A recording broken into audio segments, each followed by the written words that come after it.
Jawab dulu yang terakhir. Sejak kapan senang dengan filsafat? Saya dulu masuk jurusan filsafat itu tidak sengaja sebenarnya. Jadi berarti tidak SMA ya, SMA kuliah aja tidak sengaja. Wong tidak ngerti sama kayak kalian.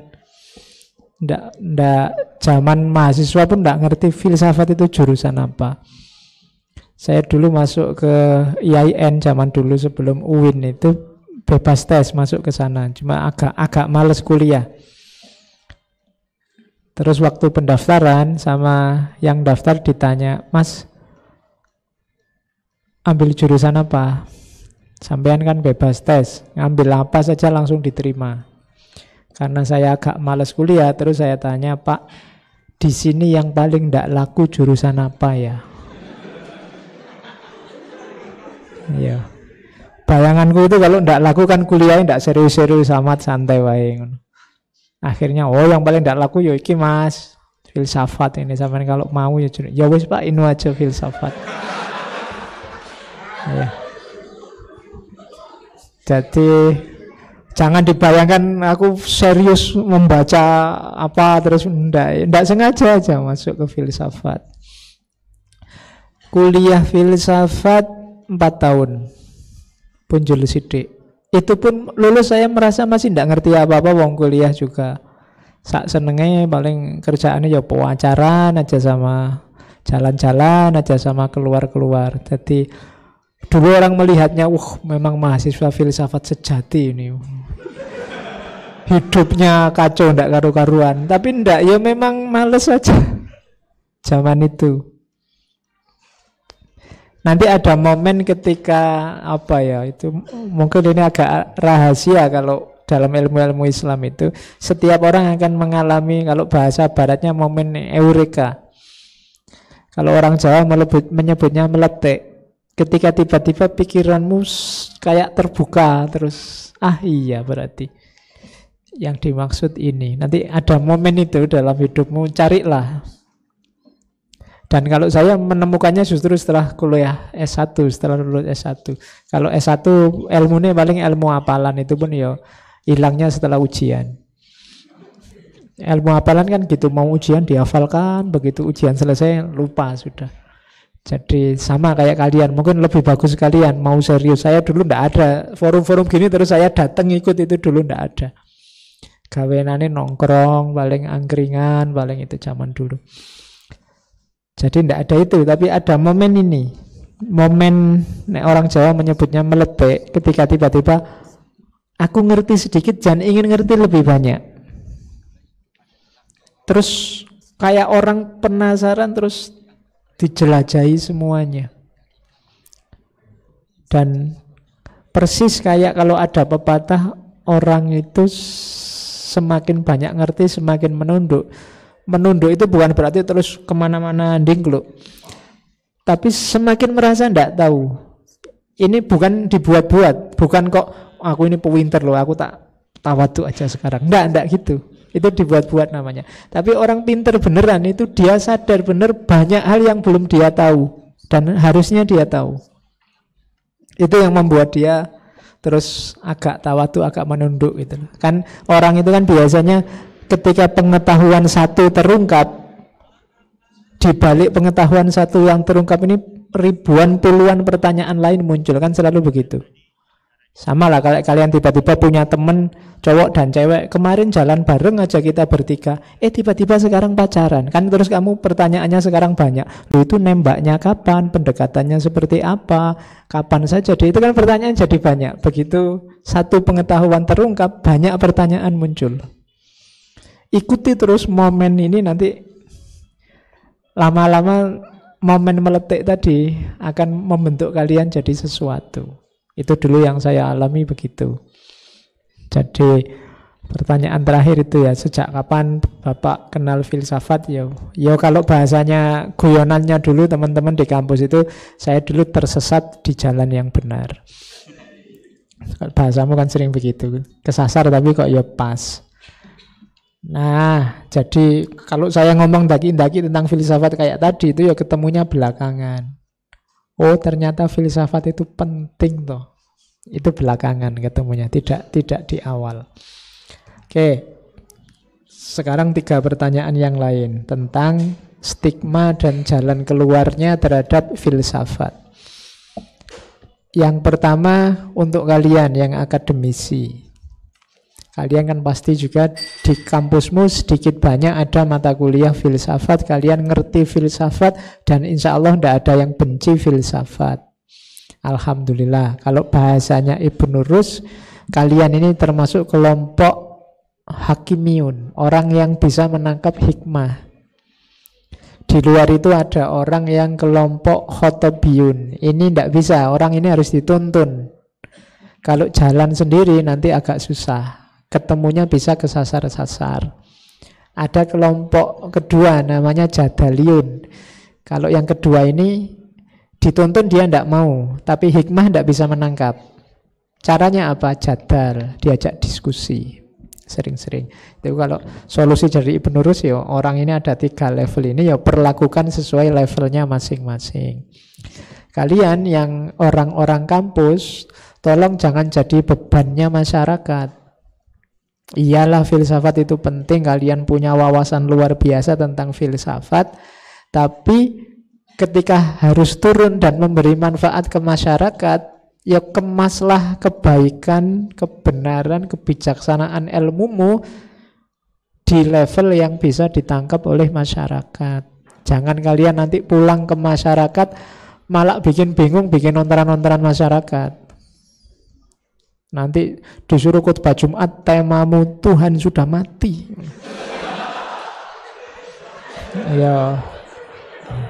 Ya. Loh, kalau kalian ngerti bahwa ini sebenarnya filosofinya bagus kok Pak, anak-anak, sampaikan di levelnya mereka. Biar mereka menerjemahkan untuk kehidupan mereka. Tadi kan ada gimana Pak membumikan filsafat. Membumikan filsafat itu sebenarnya gagasan-gagasan besar para filosof itu, kalau kamu kontekkan untuk hidupmu, itu hidup yang bagian mana dan seperti apa. Sama kayak tadi loh, Tuhan sudah mati dan kita yang membunuhnya. Maksudnya apa sih? Kalau saya membacanya simpel.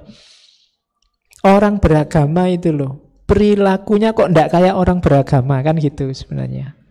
Itu kayak dia membunuh Tuhannya sendiri. Ngakunya punya Tuhan tapi hidupnya tidak mencerminkan orang yang kayak punya Tuhan. Peradaban beragama terus banyak rusaknya. Oh berarti sebenarnya kita sendiri yang bunuh Tuhan kita. Nah itu mungkin gampangannya gitu. Cuma kalau di masyarakat jangan pakai idiom-idiom yang membingungkan. Kalau memang mau ngajari itu ya pakai bungkus-bungkus terminologi yang gampang. Mbak ya Pak, ya kalau beragama harus konsisten dong. Kalau sudah syahadat ngaku ada Allah, ya perilakunya sesuai dengan keinginannya. Biar tidak kita membunuh Tuhan. Itu namanya mengemas di level mereka. Jadi kalau tadi ada yang tanya, Pak, berpikir itu kan kalau dibiarkan saja bisa sesat, makanya belajar. Kan setiap orang tidak mungkin belajar, setiap momen jadikan kesempatan untuk belajar. Dan orang itu kan di levelnya masing-masing, saya sebut tadi bilang, filosof itu pasti dia berpikir. Kalau di teorinya Imam Ghazali, tidak usah khawatir. Asal orang ini tidak nyeleweng dari fitrahnya, tidak mungkin antara mencuri dan membantu dia milih mencuri. Pasti dia tetap milih membantu, ini yang lebih baik. Jadi akal itu fitrahnya positif sebenarnya. Kenapa akal jadi tidak positif? Ada yang menunggangi, biasanya nafsu. Itu kalau ini teorinya Imam Ghazali. Jadi berpikir kan bisa sesat Pak. Iya, makanya harus belajar. Kalau berpikir pasti hasilnya bagus, tidak perlu ada mata kuliah logika, tidak perlu ada pelajaran ilmu mantek. Harus ada ilmunya, karena berpikir itu ada yang alamiah, ada yang ilmiah. Seolah-olah gampang, Pak, saya nggak pakai kuliah filsafat, nggak pakai logika, sudah bisa mikir. Ya, cuma hati-hati kadang-kadang keliru. Setiap bapak adalah laki-laki, saya laki-laki, maka saya... Ya, kan tidak mesti. Makanya kamu perlu kuliah ilmu mantek. Jadi kuncinya nanti di situ. Bukan berarti Pak berpikir itu bisa keliru kan Pak, berarti tidak usah mikir aja, ya enggak. Kesimpulannya awas keliru. Jadi ya berpikir bisa keliru, kalau tidak mikir tambah keliru. Jadi biarkan orang berpikir, ya pasti saja di level dan di posisinya masing-masing.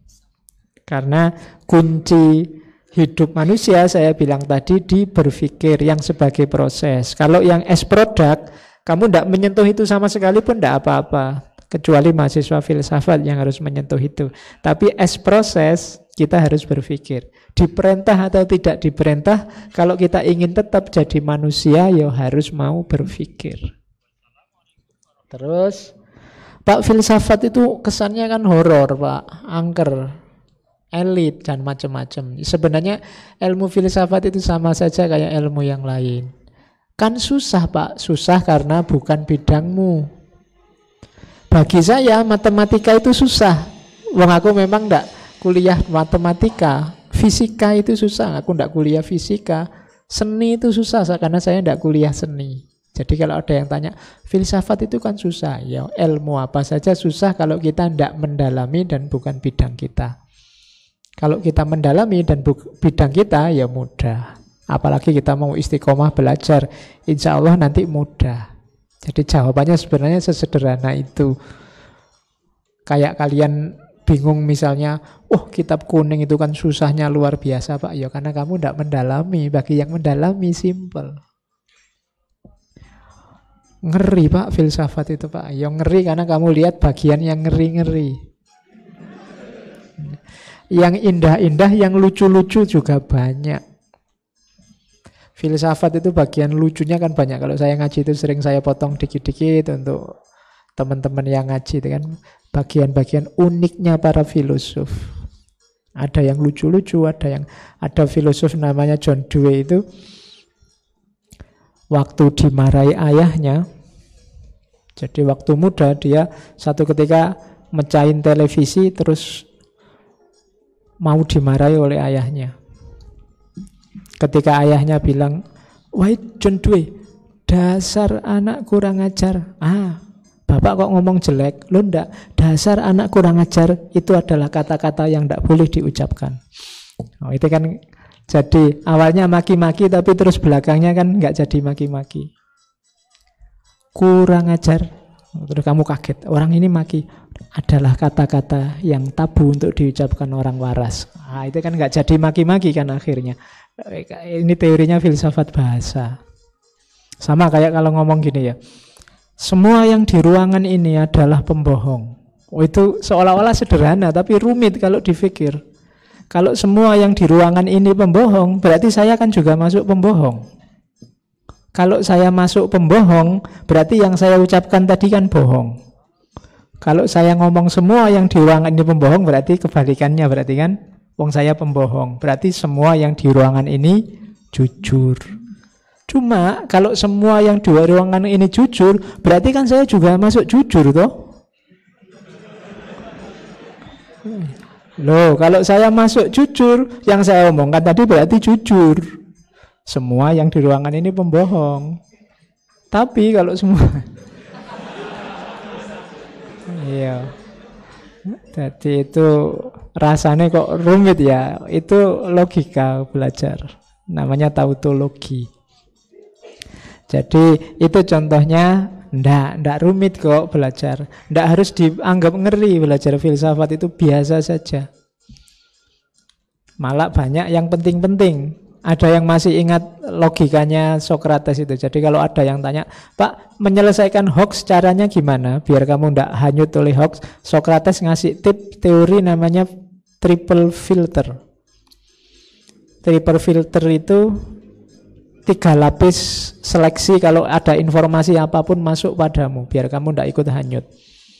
Informasi pertama, jadi suatu ketika ada temannya Socrates datang pada dia, Socrates, aku mau cerita, ada orang ngomong tentang murid-muridmu.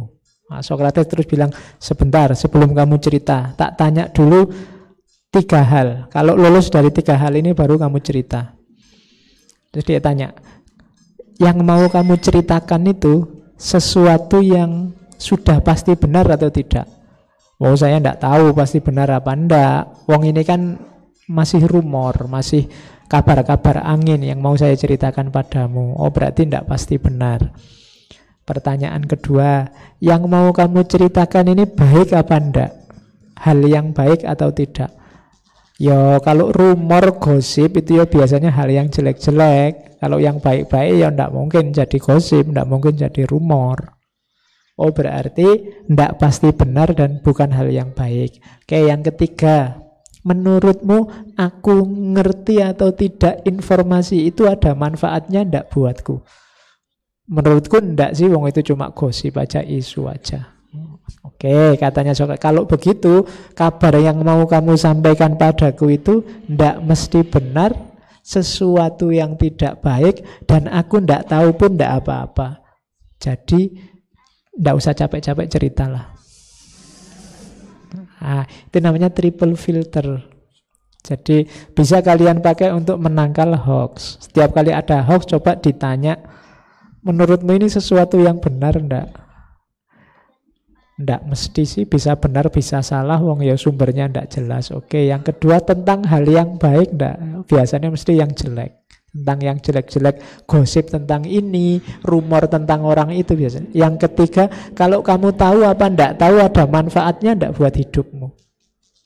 Kalau enggak ada, apalagi tiga-tiganya jawabannya negatif, mending postingannya enggak usah kubuka. Biarlah lewat jadi postingan, kamu clear aja, all selesai. Wong yang kamu enggak tahu juga enggak apa-apa. Nah, itu contoh bagaimana gagasan para filosof bisa kamu bumikan untuk kehidupan sehari-hari. Jadi, dan tidak mengerikan. Orang mengerikan itu karena biasanya terus dipilih gagasan-gagasan yang memang horor dan tidak dijelaskan secara proporsional. Sama ketika Karl Marx bilang agama itu candu, itu kan terus titik di situ saja. Kita yang beragama ya mesti aja marah. Tapi kan terus ada penjelasan selanjutnya. Beragama yang disebut candu itu menurut Immanuel kan beragama yang membuat kita terlena. Candu itu kan membuat kita terlena. Kita harusnya berjuang, tapi terus kita tidak mau berjuang. Karena alasan agama, Pak, sudah takdirnya Pak hidup ini begini. Allah sudah menakdirkan begini. Kalau Allah menakdirkan siapa Pak yang bisa melawan?